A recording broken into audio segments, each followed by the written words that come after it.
यासाठी लागू છે कि बिना ग्राम सभा का जो पूछे बगैर गांव वाला पीढ़िया ऊपर रिपोर्ट लिखने पहल पूछा काय तुम पूछा है तो लिखो कागज आपको એને लिख्या है ग्राम सभा पहल मध्ये लिख नहीं सकते ग्राम सभा आधीपासून ती तुमरण चावलं पीढ़ी असं होईल ती ग्राम सभा त्यासाठी निराकरण करते એને अगर ग्राम सभा से निराकरण है तो ग्राम सभा तुम्हारे कैसे केंद्र पर फायर करू ती करता पहल कसा કર્યા है ना सही છે कि गलत છે सही છે ती जो फर्जी एफआईआर છે તેના સબૂત આવો પેશ કરજે અને હિંસાવ કથન લી એને એની એફઆઈઆર ખારીજ નામા यासाठी खोलो जो दोन पिढ्या पर फर्जी एफआईआर आली છે तुझे प्रस्ताव यासाठी ग्राम सभाમાં पारित करतो અને अधिकारी का कहून तत्काळ कारवाई करावी तीसरा 15 पिढ्या पर जो यासाठी खोटून એના 30 તારીખ ઘટનાને કઈ શાંતિપૂર્વક આજે વાત બી કરી કાઈ નહીં તો બહાર કાર હતો તે दूसरा नाव समजून ले उघडून तेमरे नाव लिख देने शांति भंगन धारा लगा देने कारवाई कर देतो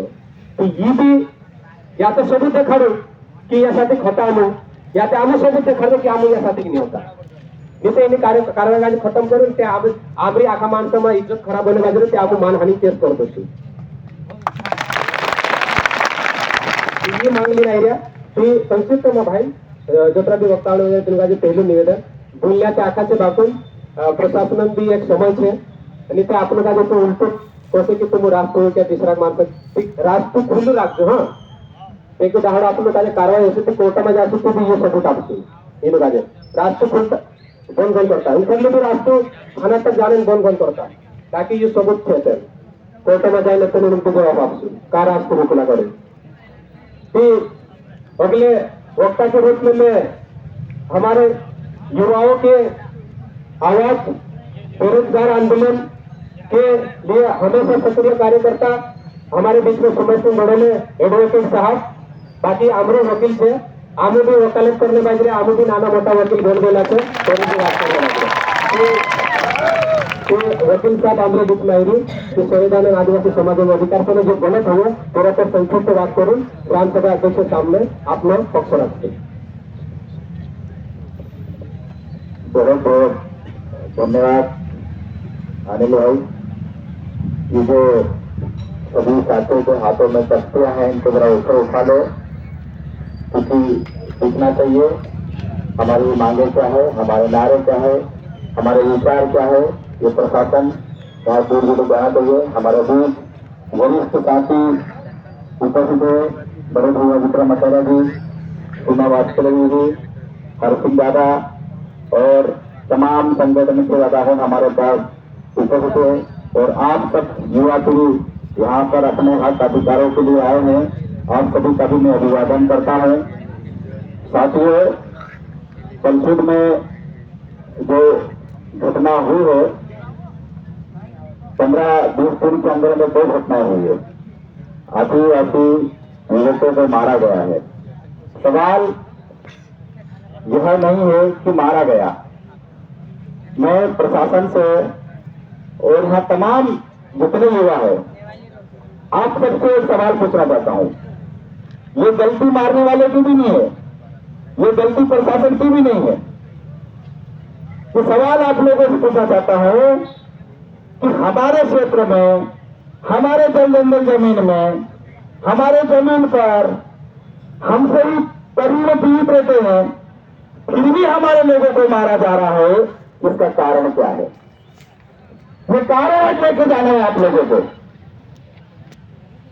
ऐसा क्यों हो रहा है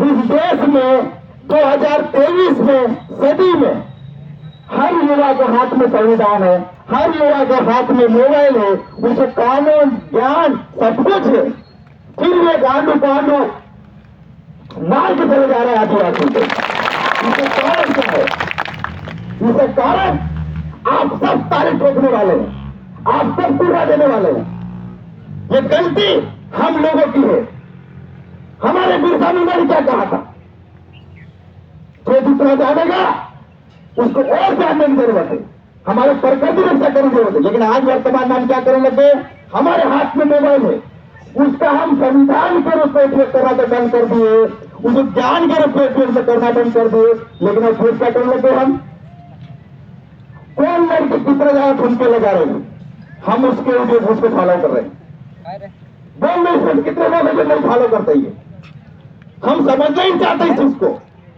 कितने लोगों के साथ में हाथ में मोबाइल में संविधान पीडीएफ डाउनलोड करी हुई है, किसी को ये बात पता नहीं है। तो फिर ये घटनाएं होती है, और ये छोटी छोटी घटना नहीं है। आज से 1.5 महीने पहले मैं यहाँ पे आया था, यहाँ के सरपंच साहब को मिला था मैं। वो सरपंच साहब को हमने बताया कि यहाँ पर अपने लोगों की कितनी दुकानें हैं, ले लेकर 304 दुकानें हैं।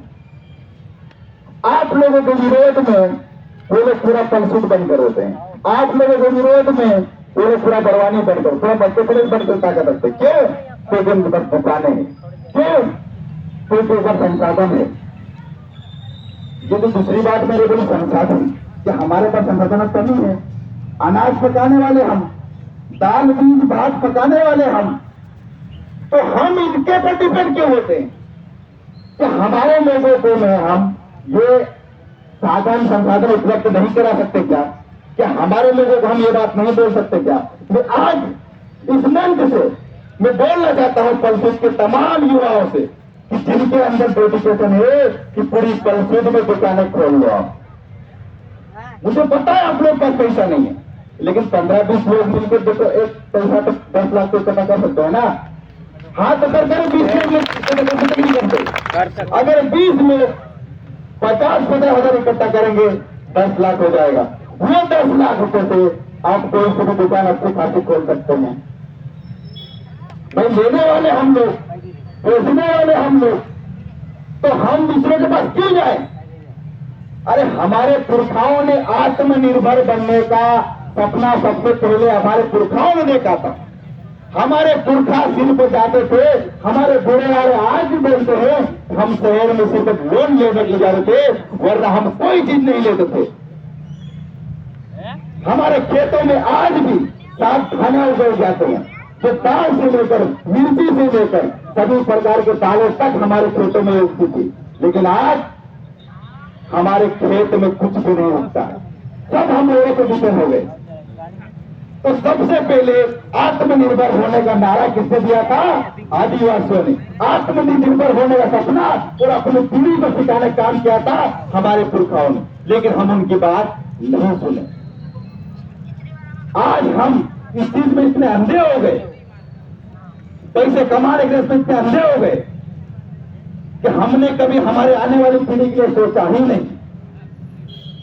दूसरी बात, आज जो घटनाएं हो रही है, ये घटनाएं होने का कारण क्या है? वर्तमान की स्थिति में देखने में ये आता है कि जो नए कानून बने, 3 कानून, कितने लोगों ने सुना है कि 1 जुलाई सभी कानून बन गए हैं, नए 3 कानून लागू है? हाथ ऊपर करके बताए। किसी को नहीं पता है। 1 जुलाई से 3 कानून भारत में लागू हो गए हैं, और उन 3 कानूनों में बहुत अच्छी बातें हैं, मैं उसको मानता हूं। 90% इसमें अच्छी बातें होंगी, लेकिन 10% बातें हैं मेरे आप लोग भाइयों से कहना चाहता हूं कि 10% उसमें इतनी घिनौनी बातें लिखी हुई है जिससे आप सबको घर में नींद नहीं आना चाहिए। फिर से आपको प्रजा और सरकार राजा बनने जा रही है। पुलिस को डीएनएसएस के तहत धारा 172 के तहत ये अधिकार दे दिया गया है कि पुलिस किसी को उठाकर जेल में डाल सकती है। ये पुलिस को धारा दे दी गई। हालांकि इसमें मुझे विश्वास है, मुझे उम्मीद है कि हाई कोर्ट, सुप्रीम कोर्ट में इसमें संशोधन हो जाएगा और वापिस सोच विचार करेंगे हमारे जस्टिस लोग। लेकिन ये हो गया है वर्तमान में। हम लोगों को पहले ही किसी के खिलाफ एफआईआर दर्ज कराने के लिए पहले हमें थाने में जाना पड़ता, थाने पुलिस वालों से मान मनोज करना पड़ता, तब भी वो एफआईआर दर्ज नहीं कर रहे थे। जब कोई संगठन आगे आता था तब जाके वो एफआईआर दर्ज होती थी। लेकिन वर्तमान के परिदृश्य में पुलिस को फुल पावर दे दिया गया है कि तुमको एफआईआर दर्ज करना हो तो करो, नहीं दर्ज करना हो तो मत करो। 14 दिन के लिए तुम देखो, 14 दिन के लिए तुम देखो ये घटना हुई है नहीं हुई है। अब 14 दिन के अंदर जो लोग बिना कोई गुनाह हुआ, बिना जो कोई कार्रवाई हुई, हमारे किसी भाई पर 3 लाख के लिए कार्रवाई करवा सकते हैं, तुम इतने लोगों में से कौन बोल सकता है कि मैं अकेले जाके एफआईआर दर्ज करवा सकता हूं? ये इस देश में चल रहा है, ये वर्तमान में चल रहा है, और ये आपको सबसे पहले पता होना चाहिए, क्योंकि हर किसी के हाथ में एंड्रॉइड मोबाइल है। तुमको कुछ नहीं मिलने वाला है। तुम घरे जाकर इंस्टाग्राम फेसबुक चला लो, कितनी भी गलतियां कर लो फेसबुक इंस्टाग्राम पर, लेकिन अगर तुम्हें इस बात का ज्ञान नहीं है कि देश में चल क्या रहा है, देश में वर्तमान में कैसे कानून बन रहे हैं, तुमको अगर पता नहीं इस बात का, तो तुमको फिर क्या ही बोले। ये सबसे पहले हम जो आप लोगों को पता होना चाहिए, और मुझे उम्मीद है कि हाई कोर्ट सुप्रीम कोर्ट इस रिश्ते को बना देंगे। दूसरी बात, ये जो पोस्टर मैंने मैं हमेशा बोलता हूं, किसी को भगवान मत बनाओ, क्योंकि मैं भी सामान्य नागरिक हूं। मैं सोशल मीडिया पर देख रहा था, ऐसे में जब सुमेर सिंह बड़ोले टाइगर आ रहा है, सुमेर सिंह बड़ोले आ रहा है, क्या कर रहे हैं सुमेर सिंह बड़ोले का? क्या तुमको किसी को न्याय देना दो क्या? मैं जज हूं क्या? मैं एसपी हूं क्या? मैं विधायक शामिल क्या हूं? मैं तमाम लोग डाल रहे थे। डालना अच्छी बात है, लेकिन बुरी बात यह है किसी को भगवान मत बनाओ। मैं भी एक इंसान हूं साथियों। आज इसी कंडीशन के कारण हमारे बिरसा मुंडा ने भी कभी भी एक धोती और कोष्ठी में शहीद हो गए। हमारा टंटा भील एक धोती और कोष्ठी में शहीद हो गए। जिसको आपने भगवान बनाया, जिसको आपने इतना बड़ा बना दिया, वो आज फोर गाड़ी स्कॉर्पियो घूम रहे हैं, और आप और अपने लोगों को आज भी रोड पर मार रहे हैं। इसका कोई सुधार नहीं हुआ। तो सबसे पहले इस चीज को करिए, जमीनी स्तर पर हमने अपने और आपको मजबूत करने की जरूरत है। दूसरी भी साथियों कि मजबूत होंगे तो यहाँ से मंच से भाषण से बड़ी बड़ी बातें करके हम चले जाते हैं कि मजबूत हो, एकजुट कैसे होंगे एकजुट? साथियों, सबसे पहले हमारी बुद्धि से मजबूत बनेंगे, हमारी बुद्धि से सबसे बड़े मजबूत होंगे। और बुद्धि से मजबूत कैसे होंगे? मैंने एक मंच पर एक भाषण सभा में कहा था, अनिल भाई से मेरी कम से कम डेढ़ चर्चा हुई है। मैंने केडर को लेकर कहा था, और उसमें कहा था कि केडर जो है कभी कभार उस केडर को लेकर मैंने अलग परिदृश्य में कहा था, लेकिन उस बात को अलग परिदृश्य लिया गया। लेकिन मैं चाहता हूं साथियों कि हमारे और अपने लोगों के बीच में हमारे कानून और ज्ञान के लिए कम से कम केडर को मजबूत होना चाहिए। हमारे आंदोलन तो होते रहेंगे, हमारे आंदोलन होते रहेंगे, कार्यक्रम होते रहेंगे, लेकिन अगर हम बौद्धिक रूप से मजबूत नहीं है, बुद्धि से अगर मजबूत नहीं होंगे, तो हम और आप इसके बाद भी यहीं पर देखे मिलेंगे। 10 साल बाद हमारे बच्चे आंदोलन करते मिलेंगे, 20 साल बाद हमारे और बच्चे उसके बच्चे और आंदोलन करते मिलेंगे। उसमें कोई परिवर्तन नहीं होने वाला। लेकिन हमें हमारी बुद्धि से मजबूत होना है।